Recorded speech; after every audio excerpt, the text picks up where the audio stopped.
Hi, this is Majinoni, and today let's take a look at what the heck is going on in Hunter x Hunter number 31. Now, this volume was so worth the wait, and it was so good.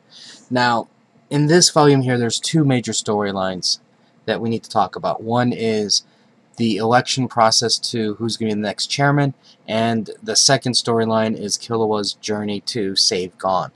Now, in this volume here, we meet Killua's sister, Alika, and she is a beast, so to speak. Now, she might look very innocent. She is. She's not very strong. She can be killed by normal means. A normal person can kill her without too much of a problem. She's not doesn't know special martial arts or special skills or anything like that, but she has a very terrible power. Now, I'm going to paraphrase this power, and I'm not going to go into all the details because there's some things that we're learning still, and the other part is I don't want to ruin part of the fun. But I will say this. Her power basically stems on two paths. One is to fulfill requests, and the other is to reject them. If you fulfill 3 of her requests, like for an example, could you pick me up, could you hold my hand, or something to that effect, she will grant you 1 wish, and it's anything. And so, for an example, if you wished for $1 million, $1 million will fall from the sky, literally. But there's a consequence that goes along with that. It just doesn't magically appear. Now, the other hand is if you refuse her request 4 times, then something catastrophic will happen to you. And there's more to it than that, but that just gives you the gist of it. Now, as you can tell, a power like this is very dangerous in the wrong hands. In theory, this could make somebody extremely powerful overnight, and on the other hand, this power could literally destroy Killua's entire family and within an instant, and there's nothing that they can do to stop it. So it's basically what has to happen is Killua convinces his father to take her to see Gon, and there's lots of conditions that have to be in play before you can do it. Unfortunately, this trip isn't going to go easy for him because his brother and Hisoka are going after them, because his brother does not want her alive for obvious reasons.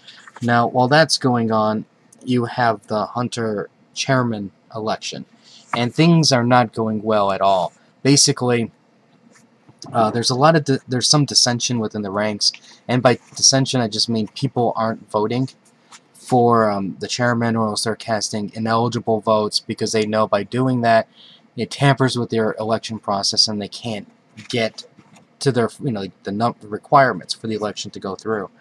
And so you see there's a lot of manipulation, there's rule changes, and the people who actually become in the top 10 also start beginning to shift because of that. Like, for an example, Leorio, he, just because he does one little thing, manages to jump into the top 10. So I'm really curious to see how the election process is going to play out. I don't know if he's actually going to win or not, but he's definitely making a good run for it, even though he's not really trying like some of the other people. Now, overall, I really enjoyed this. The art style, I've noticed in some cases the art really changed a little bit, and it's mostly just in the facial expressions, and it's not every one. Like, there's, for the most part, it's the same thing straight through, but in the other cases, like, for example, when you look at the eyes, the nose, some of the side expressions, things like that, it's a little different. And, it's not that it's a bad thing, I like seeing this little change along the way. And even though there's no real serious amount of action in here, I like it in this sense because it's a really good character building thing.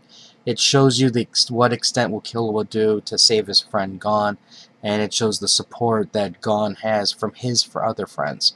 And so that's, even though I think they've done enough to establish the type of friendship that Gon and Killua have, it's just that it's really good to see to what extent people will do to save him. And overall, I think that's what makes their relationship really strong and interesting, at least in terms of the storyline.